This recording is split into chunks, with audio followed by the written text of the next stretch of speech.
প্রথমত তারাই বলছেন যে খাবার নিয়ে যেতে দিচ্ছি না। হ্যাঁ, গতকাল একটা এক্সটেন্ট অবধি আমরা এটা করেছিলাম, কারণ রাগটা সেই পর্যায়ে ছিল, সেই সময় তার অভিপ্রকাশ ঘটেছিল, অবশ্যই ঘটেছিল।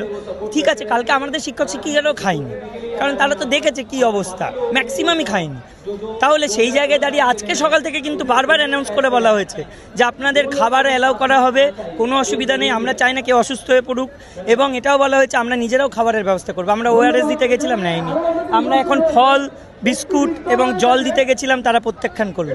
তাহলে এরপরে যেন না বলে যে আমরা দিইনি বা অ্যালাউ করছি না। কতবার বলেছি, এত শিক্ষিকারা রয়েছেন, বায়ো টয়লেটের ব্যবস্থা করে দিন, জলের ব্যবস্থা করে দিন। এত গরম, দেখছেন কিভাবে ঘামছি, কোনো রকম ব্যবস্থা প্রশাসন করছে না। তারা হয়তো চাইছেন যে এরকম অসুবিধা হলে এরা হয়তো এমনি বাড়ি চলে যাবে, তাই একটা ভঙ্গ করে দেওয়ার প্রচেষ্টা চলছে। ডাউনলোড করুন এই সময় অ্যাপ iOS ও অ্যান্ড্রয়েডের জন্য।